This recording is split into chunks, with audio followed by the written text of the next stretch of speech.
Welcome everybody to episode 22 of The Power of You. Bill and I are back in person here in New York City, and we're very excited to bring this next episode to you. So today, Bill, I would love to talk about attachments, right? And you might wonder, where has this topic come from, Natalie? Well, often, you know how we talk about growth all the time. And one thing that kind of came to me, it's been coming to me this week, and obviously always in the car on the way down, is around attachments. And while they are like part of our humanness to become attached to people, places, things, they also can limit or kind of stunt or hold us back when it comes to our growth and evolution, when we're attached to certain people, places, things.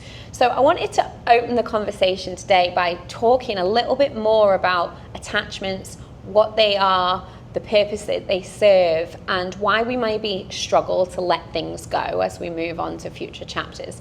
So perhaps to open things up today, it'd be great to hear your take or your understanding of what attachments are. It's an excess of love, really. So it's, too much of a good thing, basically. And what really works is not cutting it off to zero, but just dialing it back a little bit so that it doesn't feel like you're addicted and you're going to go away suffering without it, whatever the object of the attachment is. Mm-hmm. It could be winning a race, performing well on camera, keeping a marriage together. It could be anything. Yeah. Now, it's easy to say and hard to do, because we're talking about subconscious feelings bubbling up into the conscious and driving our behavior and taking us over. And it's almost like pain, You can, when you're not having it, you can theorize about how you're going to be tough and no matter how bad it feels. But then when it hits you, if it hits a certain level, it breaks through that illusion that you're Superman, Superwoman, and all of a sudden you just can't take it and you're screaming and so on and so forth. So, like, you lose a child. How are you ever going to recover from that? How do you ever recover from that? But you have to. You have to. How would you ever do that? Well, if you get to that point of wisdom about what the universe is, you know that you haven't lost them permanently. You'll get to see them again. They're not really gone. They got out of their car, their vehicle, and they're parked invisibly, but they're still there. You can even communicate with them under those conditions if you're open to it. Usually you try to communicate and doesn't seem to be a response, and you figure, okay, that's foolishness, I'm never going to do that again. And within a day or so, you get a message, if you're open enough to even get it. And then you see that you can actually communicate, but I'm going off on a tangent here. No, I think it's important points, right? So attachment is like the overflow of love, right? You started there. And I think that's true because, we can be attached, as you said, to many things, people, places, environments. It could be a job, it could be a friendship, it could be a relationship, a country. Like, there are so many things throughout our human experience that we become attached to. And in some way, it's healthy, right? You talked about children there, like your marriage. It's human of us. It's our humanness that creates these attachments. So I don't necessarily think there's anything wrong with creating attachments, but I think it's interesting because when we're growing and evolving into like a future version of ourselves, if we're, leveling up or leveling out, right? There are some things, people, places that can't come with us necessarily the whole way. And I think this is where our attachments can unknowingly kind of hold us back, because I kind of like to compare it to, say, a child, right, that's maybe a toddler, and it's got all these like toddler toys, right, and then it's growing into a little young person and it needs more age appropriate toys. But often, like, if we're using this analogy as adults, we don't want to let go of the old toys, but then we still want the new ones, right? And unfortunately, that's not how it works. We need to clear the room, or the child's bedroom, metaphorically, so to speak, in order to create the space for, the gifts, the people, the experiences, the environments that are now appropriate for who we are. And I think we can know that, or maybe know that if you listen to this, in logic, but it still feels very challenging when you're in that space. And this is where you said it's about the excess of love, right? And you started talking about, okay, how do you get yourself into a place where you don't need it, it's nice, or you have had a nice memory, create a bit more distance between it. How do you get yourself to a place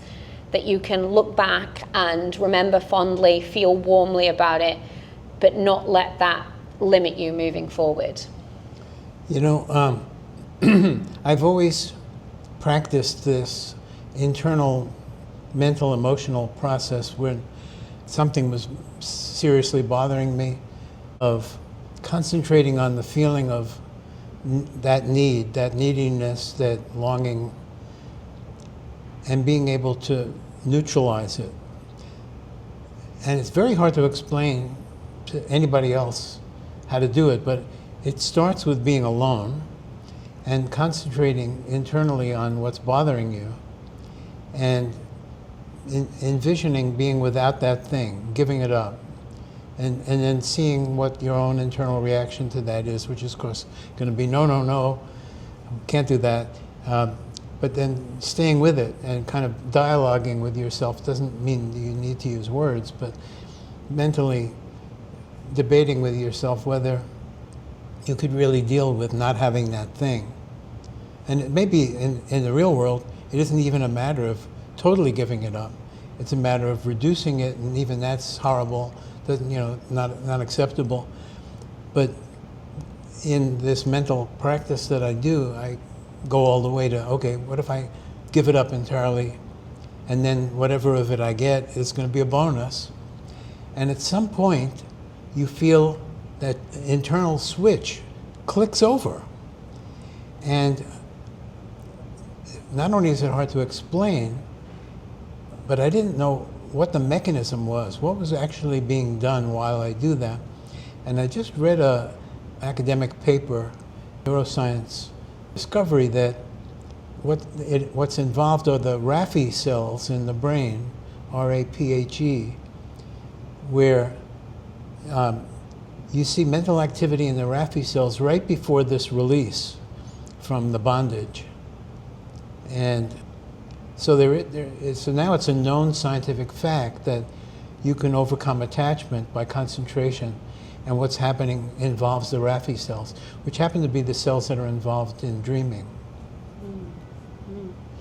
Yeah, so there's kind of a scientific piece behind releasing attachment, and it's something you've practiced, and it's hard to maybe put to words exactly what it is that you do, but I think just even hearing your thoughts there, I'm now starting to think about, okay, well, what is it I do, right? And I think I kind of imagine it like, say when you're connected, you've got that attachment, you're in that moment. It's almost like two batteries, like charging each other, right? But then as time goes on, perhaps though one battery goes dead and the other one is overflowing or brimming, if you like, and maybe it just doesn't match. It's not equal anymore. It doesn't feel the same. This can go for people, but it also can go for jobs, right? Once that you put all your energy in and it was mutually, like, it was charging charging you, it was charging each other, it was reciprocal. But then at some point in time, it starts to feel like I'm giving a lot here and I'm not getting the same back. I almost see it as, okay, you've kind of taken or extracted everything that you can from that situation. And when I say extracted, it's more like you've extracted the learning, you've extracted the growth, and it's not giving you back what it once perhaps gave you. And that, for me, is a sign that you've learned the lesson, you've taken the learnings, and it's time, right? It's time to move forward.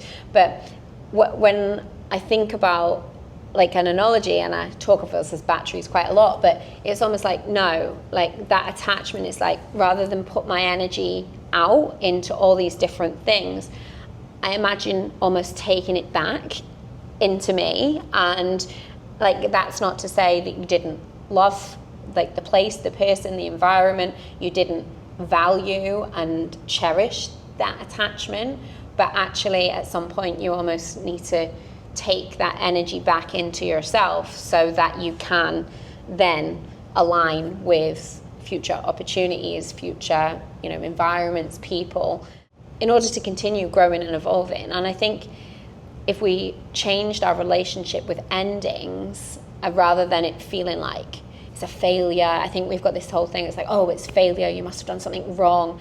But actually, I like to think of it as more as completion. And when I think of attachments, it's like attachments are normal and like they're part of our humanness. But when we complete a cycle, right, like if we can look at those endings as completion, like then we've both taken everything that we can from that situation and we can move on. Doesn't mean that there won't be grief, there won't be sadness, there won't be a tinge of, reminiscing of old times, but it's necessary as part of our human evolution. It's interesting, as you were speaking, I was taking in the feelings that I was getting. And in the beginning, it was a sense of emptiness. And then you're taking the energy back in with something, it's one of those metaphors, that we have different metaphors. That's not one of the metaphors I've ever used, but I probably will use it in the future because I sense that that's got power, probably to engage the Raphi cells. Mm-hmm. Yeah, it's almost the visual I see is, I almost imagine it, right? And it wasn't until we started talking that I thought about it. It's like, okay, this was like energetic chords that I was energizing. So whether it's an old job, whether it's an old, an old place of living, an old friendship, and like things that you were energizing that once you were attached to. But I almost physically imagine like taking that energy back into myself. So the chords that I once energized, to say it was an old job, right? Like once I decide to leave, it's like, okay, I'm grateful, I'm thankful for what I've learned. I've extracted the learning. Now I'm going to cut that cord, take that energy back into myself, because that will help me charge, essentially, to be able to energize whatever wants to come next. And it's a really good technique, I think, for any time we are hit by a sudden change. Change is, usually we assume the worst. Mm-hmm. Yeah, I mean, a lot of us do, and I think it's about changing our relationship with change, which is a whole other topic in itself, right? I'm sure that's for our next podcast, but always got loads of episodes. So, but when it comes to attachments, what do you think that people struggle with the most in terms of moving on and letting go? What is it about letting go that people find so challenging, do you think? Well, there's a few things. I mean, at the most fundamental level, people aren't introspective enough, generally speaking. Even introverts aren't using the time on the powerful computer that they've got. They're kind of frittering it away on trivia. But here's this powerful computer that we've got, even more powerful than the cell phones we carry around. And when we have moments in which we're not working or doing something that absorbs us, we go into a default network. And in the default network, it's basically random, and it's random association. So you flit from one thing to another, to another, to another, which can lead you to an inspiration. I mean, it's not like the default network is always a bad thing.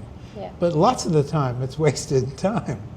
You know, and the executive function, the self-awareness, the metacognition, being aware of what you are doing with yourself and making better use of it is a good thing, because then you can have a guided random walk, but it could be guided under some useful theme, like, am I feeling all the joy that I've ever felt before right now?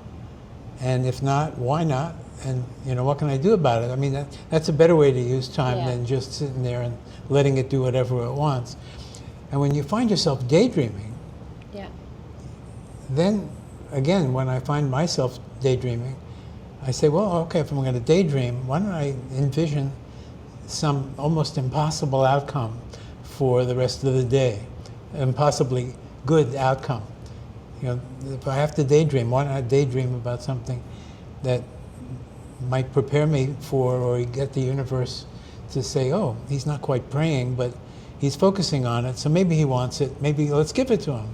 Has he been a good boy? Yeah, he's been kind to people and so on. Here it is, Bill. Yeah.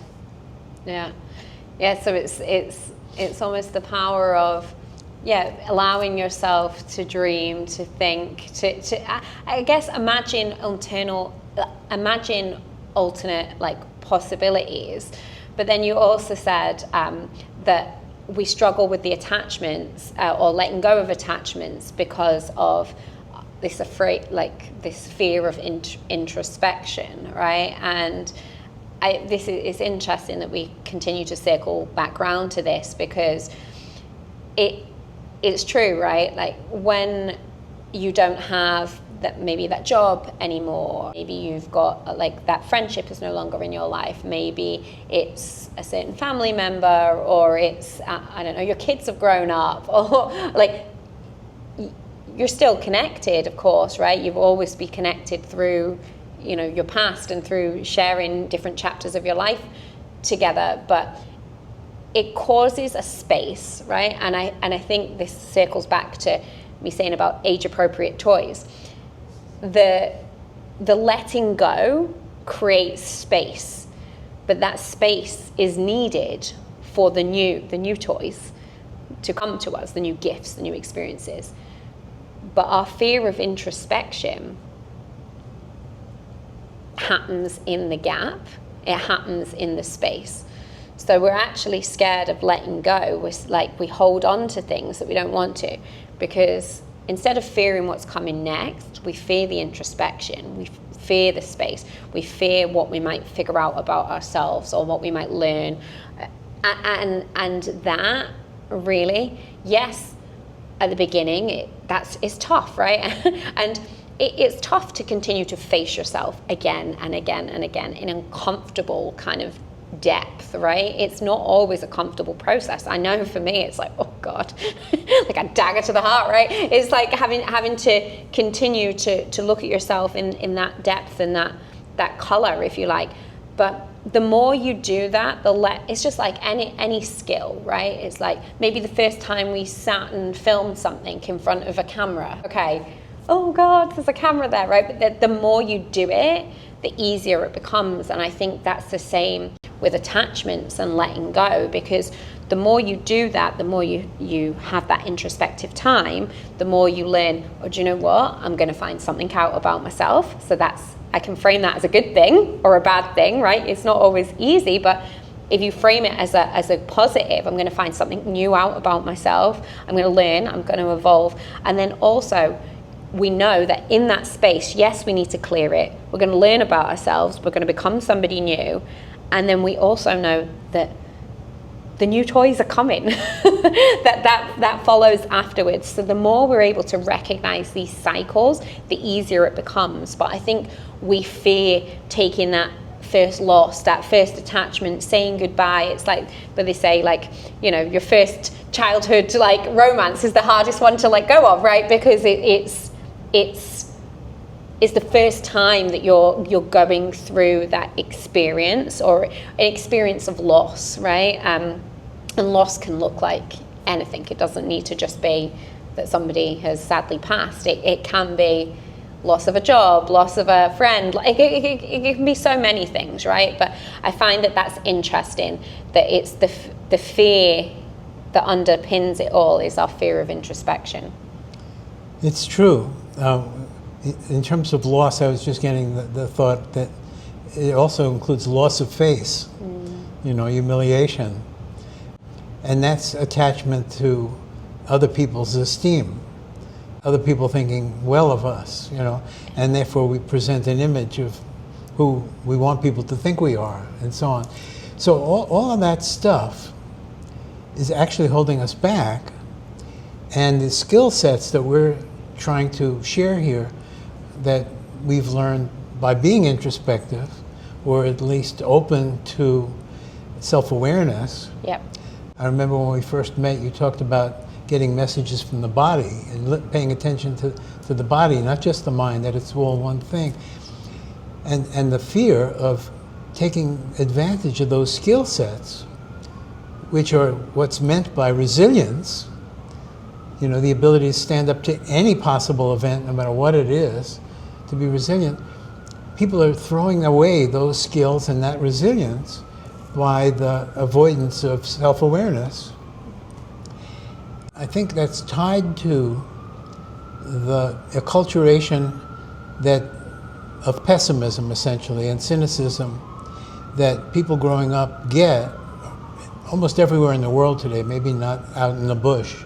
The Aboriginal cultures probably haven't gotten to that problem yet, but we in the industrialized world have gotten ourselves into a mindset that denies the scientific possibility of God. Even though the science is supposed to be open-minded until you prove something. And God hasn't been disproven by science. It's just simply been ignored as, you know, beneath contempt, beneath need to experiment or study, because it's impossible. You know, oh yeah, it's unscientific, I'm sorry, but I'm going to do it anyway. I mean, that's the attitude of most science. So that lack of trust for the universe, the lack of expectation that everything is going to be all right. It's all going to be taken care of. It's all benevolent. It's learning. We're learning. And where we are, the only way to learn really is by mistakes. And then we take the mistakes so seriously. We so overreact to the mistakes. Whereas if we were more open-minded about it and more self-aware, willing to be introspective, not afraid of what we're going to find in there, we would eventually start to sense that there is consciousness everywhere. We would sense we're not alone. There's consciousness in the room besides the three humans. That it's everywhere. Everything is conscious, and it's full of love. The whole universe is happening out of an outburst of love. To have more objects of love, more selves, instead of just one self to love, many selves to love, an infinite number of selves to love. And the love comes back through each of those selves and amongst them. Yeah, so this is where it's linked to, so the pessimism, a lot of us default into, like, when we're in this gap, when we've lost and, you know, when we've had an attachment that we need to let go of, when we're in this gap, when we're in this introspective space, it's this kind of hardwired pessimism. And I understand, right, because I'm human, I go through it, like, as I'm sure you have, right? like, not all lessons are easy lessons to learn, right? They are painful. We are here for a human experience. So it's not about being perfect and being like, you know, everything's happy and rainbows and sunshine all the time. Sometimes the lessons are hard. They're really hard, right? And we are human and we are here for a human experience. So it's not saying, like, it's not saying, oh, we'll be happy about everything and everything's going to be fine and just ignore, right? Because that's avoidance, right? And I've learned over time there is a big difference between positive thinking and avoidance. Those are two different things, right? So I think it's important to process these human emotions. So even if you are feeling negative, feeling victimized, like, why me? That's not fair. You know, I've had all those things, right? And I'm sure everybody has.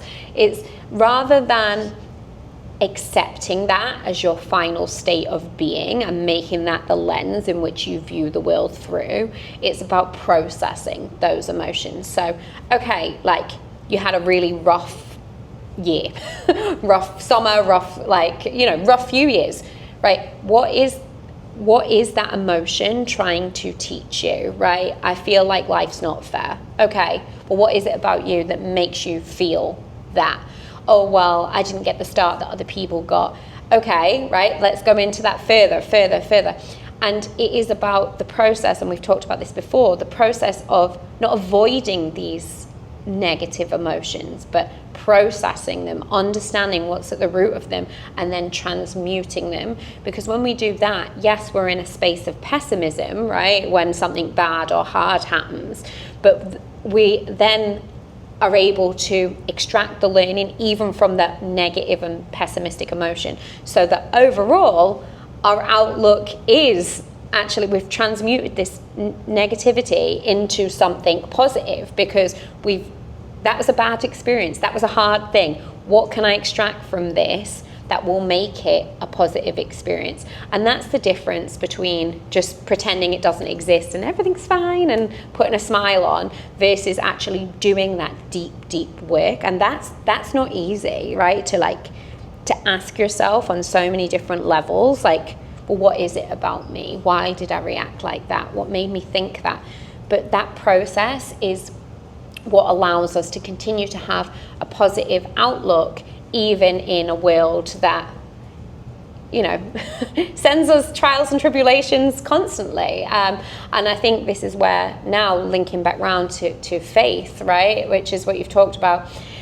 And I know for me, that personally helps me get through those hard times, those hard chapters, because yes, we learn, like for me anyway, like you learn that every time you create a gap, something new will come, you'll learn something new, right? And I believe that the new experiences will align with who you've become.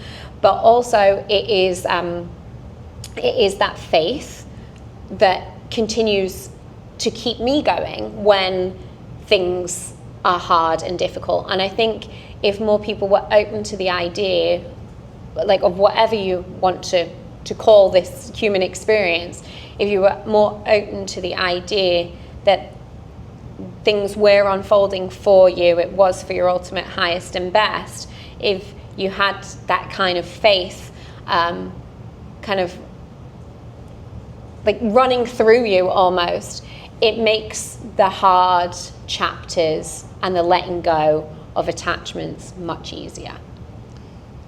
Totally agree. And so my recommendation to all of you people is, at the end of each day, we all hit the pillow, our heads, our eyes closed, nobody's going to interrupt us. That's a good time to introspect about, what should I have done differently today? What did I do today that's irritating me, that it wasn't the right thing to do? And so next time, what should I do next time this situation occurs? And so if you clean it out every day, it doesn't accumulate, and it's a moment of opportunity. Nobody's going to distract you. It's maybe the only time all day that you've got that isolation and, you know, the space to do work on yourself. And then again, suggesting if you don't have right now any sense that God exists, you could have faith in that. Or you could trust the benevolence of the universe, that the universe is happening. We know that. And we're here, and we're having these experiences, and we're part of the universe. We could either assume that it's random accident, or we could assume that there's some integrity to it and some purpose to it, and that if it's not benevolent, we could be squashed like a bug at will. Then, the situation is pretty hopeless, and might as well, stop living right now. But if that isn't, a certainty that it's possible that God loves us, and that maybe God is us looking out through all of our eyes, then you can trust the benevolence, at least until it does something to you that proves that it doesn't exist. Give it the benefit of the doubt until it stabs you in the back, if it ever does. My bet is that it's not going to stab you in the back. It hasn't stabbed me in the back. But moreover, if you follow this path of self-awareness, you eventually become so aware that you're aware of the God self within us, and you make contact with God as a reality. And after that point, it isn't faith or trust, it's knowing. And you can't just tell that to people, they have to reach it themselves. But they're not going to reach it if they don't do self-awareness to begin with. Yeah. When you were talking there about trust, it's like, give trust until there's a reason not to trust, right? And I think this sparks something in me, because a lot of us are like, oh, well, no, trust needs to be earned, right?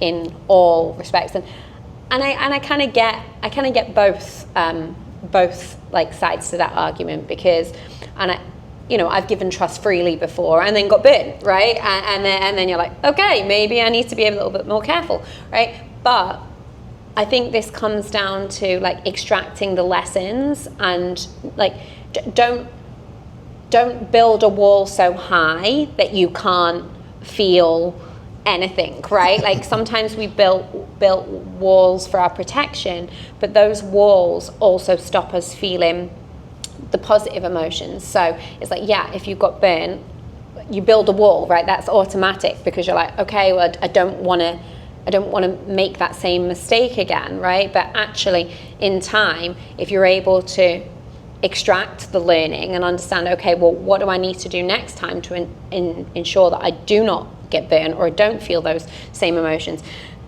But that doesn't mean like keeping a wall up forever, because if you keep the wall up forever, then you're never going to feel, you won't feel bad, but you also won't feel good either, right? And I think that's important. So it's, when we think about trust, it's like, yes, give trust willingly, but also protect yourself too. And I think that that's something that I've learned over time too. It's like you can be too free, too giving, too everything, right? So it's that balance between like trusting until people give you a reason not to trust, but also at the same time protecting yourself too, right? So it's I like to think of, rather than protection, I like to think of it as like, don't abandon oneself, right? Because in order for you to reach these states in which you've talked about, right, which is deeper than a faith, it's accessing our higher version of ourselves, we need to be able to pour into ourselves and protect ourselves ultimately, so that we can reach these higher states of consciousness and reach that higher self that is within us all the time, right? And for me, I know that I access that to access, information around, okay, like processing the day, and you can process whether that's, asking yourself these self-reflective questions at night. It could be journaling in the morning. I know for me, that's what I like to do. And it's not necessarily every day, but every couple days. But that is, for me, accessing the higher self, right, that is within. But in order to do that, you do need to be able to pour into yourself enough that you're able to access these states. So I always think it's never really black and white, is it? It's always this, we live more in the grey. But I think understanding the nuances, and when you're on this journey yourself, it's not always easy to articulate, but you'll know when you're starting to access it, because you feel that connection that maybe you didn't once feel. And then from there, everything becomes easier. And this communal negativity also is part of a larger shutdown of systems within ourself. And the main problem is this black and white thing. Everything has to be black or white, that's it. So you have to quickly get past any cognitive dissonance in the moment by quickly labeling good or bad. And it's never one black or white. It's always gray.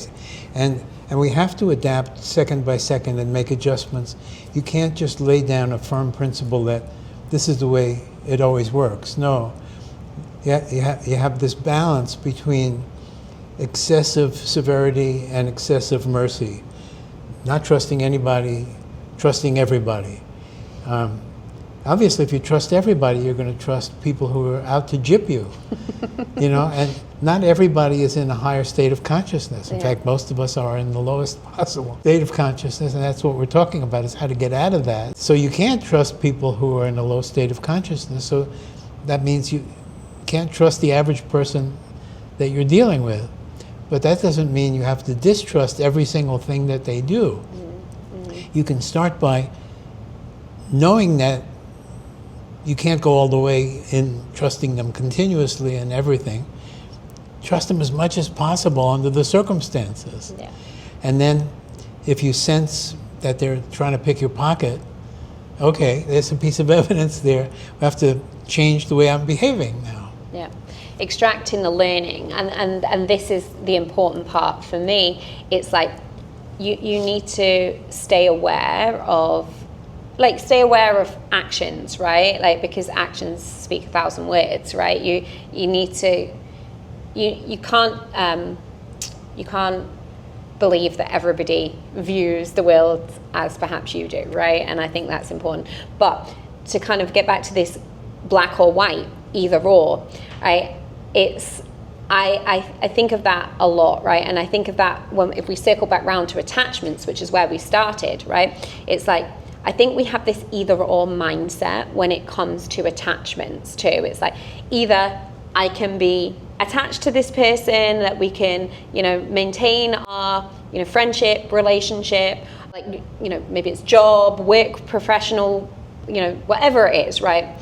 We can have this attachment, or it's lost, we're never going to see it ever again, that's it, dead, buried, done, right? And I think that either or mentality, that black or white mentality, makes the letting go harder, right? Because it's almost like we've told ourselves, I'm never going to see this person again, I'm never going to have this opportunity to be in this town again, I'm never going to be able to come past this work environment again, have this same level of camaraderie and togetherness again.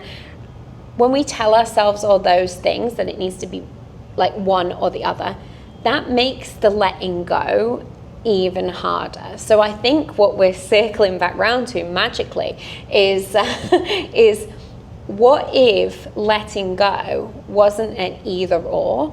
What if it could be an and? What if you can let go and still have hope for the future? What if you can let go and still want the best for that person, that place, that environment? What if you can let go and still wish love, or send love